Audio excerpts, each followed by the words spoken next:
on se retrouve pour la suite de mon top 10 de mes meilleurs films. Bravo, bravo Kim, parce que j'avais plus assez de temps, donc j'étais plus être copée. Vous inquiétez pas, je vous publierai. Donc là, quand vous verrez cette vidéo, j'aurai publié la première partie, et là vous verrez la deuxième partie que je publie. Donc je vais publier samedi, vous inquiétez pas, j'ai pu publier les deux parties.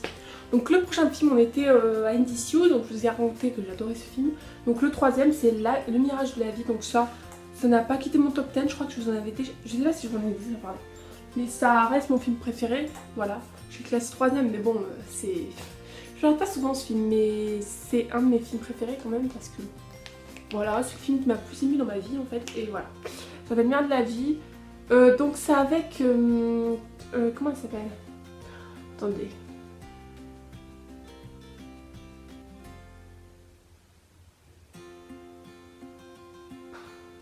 Nulle.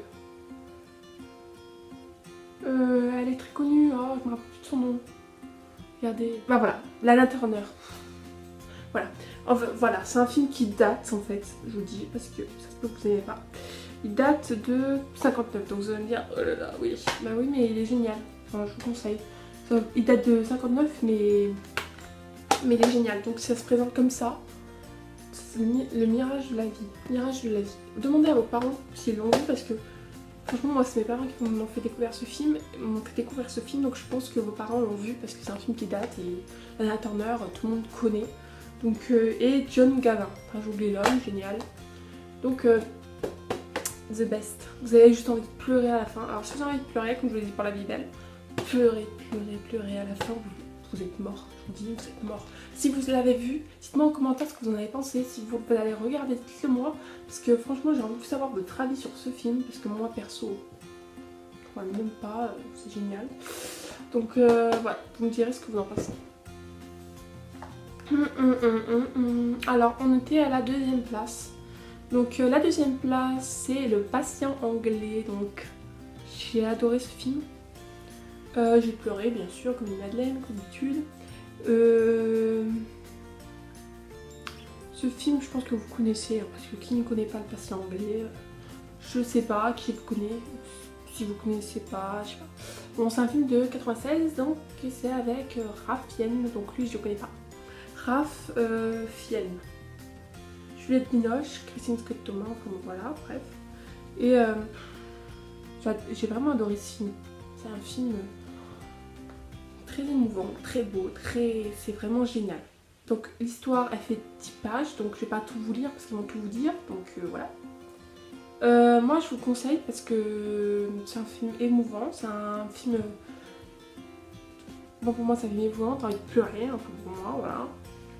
Donc en 1945, 4 personnes déchirées par la guerre se réfugient dans un monastère abandonné de Toscane pour se guérir de leur maux. Peu à peu le passé va ressurgir et la présence d'un homme mystérieux et méconnaissable, le patient anglais, va bouleverser le dessin et ceux qui croisent son chemin. Donc en fait là ils vous disent pas trop, bon le film il dure 2h40, par contre moi j'ai un peu peiné hein, parce qu'il est dur quand même. Ils disent pas... Excusez-moi je suis malade. Ils disent pas trop en fait ce qui va se passer, mais en tout cas c'est une histoire un peu d'amour quand même. Voilà, qui finit un peu mal. Donc voilà, je vous ai expliqué, tout va bien. Donc pour moi c'est l'essentiel d'une comédie dramatique quoi, c'est essentiel pour moi. Si t'as pas vu ça, tu peux voir autre chose, enfin, franchement c'est le best, voilà. Le prochain film, donc c'est le dernier, donc à votre avis, qu'est-ce que j'ai mis en dernier? Donc c'est Esther. Ce film m'a vraiment bouleversée parce que j'ai vraiment adoré ce film. Alors j'en avais entendu parler mais j'avais jamais regardé et là j'ai regardé.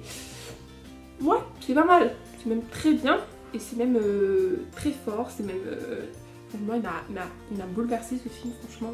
Je sais pas vous mais vous l'avez vu je pense. Il est vraiment bien, il est vraiment génial. Bon, je vous dis pas le résumé détaillé, je vous dis juste... Après avoir perdu son enfant, Kay décide d'adopter une petite fille. Une fille, pardon, nommée Esther. Mais les parents vont vite découvrir que la jeune fille cache des secrets, donc c'est pas des petits secrets, hein, comment vous dire, c'est des gros secrets, c'est des secrets horribles, oui. C'est vraiment... voilà, je vais voir s'il y a un résumé plus complet pour vous plus vous dire. C'est un film de 2009, c'est vraiment beau en même temps horrible. Enfin bon, un petit peu plus horrible que bon. Enfin, je sais pas comment l'expliquer ici. Il faut que vous voyez, il est tellement bizarre. Donc c'est interdit au moins de 2 ans. Après avoir perdu l'enfant qu'elle attendait, donc voilà ce que je vous dis, la fragile Kate voit ressurgir les douloureux souvenirs d'un passé qu'elle préférait oublier. Hantée par des cauchemars récurrents et a décidé à retrouver une vie de couple équilibrée, elle fait le choix avec son compagnon John d'adopter un enfant. À l'orphelinat voisin, Kate et John se sentent étrangement attirés par une fillette, Esther. Mais Kate ne tarde pas à découvrir la face cachée de la douce enfant. Autour d'elle, personne n'a rien remarqué ni ne semble partager ses doutes et ses inquiétudes. Donc en fait, c'est un truc psychotique. Enfin moi j'appelle ça un truc... Je sais pas si c'est de l'horreur, même s'il y a des passages franchement fermer les yeux, c'est horrible. Il y a un passage surtout pour moi, voilà. Il dure 2h03 hein, quand même, voilà. Ils disent trailer et épouvante horreur. Moi j'aurais dit plus... C'est sur les malades mentaux, hein, voilà. Donc en fait ce qui est horrible c'est que personne la croit qu'elle est bizarre. Personne, voilà. C'est que la mère qui pense au plus fond d'elle-même en fait. Et que en fait elle va la faire passer pour une tarée la mère. C'est vraiment horrible le film. Enfin bon, ça finit bien et un peu mal quand même, voilà. Vous allez voir. Ce film il a vraiment bousculé, c'est vrai que ce film est très très très fort. Moi je vous conseille à tous de regarder. Bon, si vous êtes fragile psychologiquement, enfin si vous n'aimez pas trop à la base ça, que ça vous fait, on sait jamais, hein, il y en a qui supportent pas, hein, mais il y a des passages très douloureux donc ne regardez pas. Mais si vous êtes adepte de films d'horreur un peu malade mentale, enfin vous pouvez regarder, franchement c'est pas mal, donc c'est mon best. C'est la fin de cette vidéo, j'espère que vous aura plu malgré ces petits incidents. On se retrouve dans 2 semaines pour une nouvelle vidéo. Bye!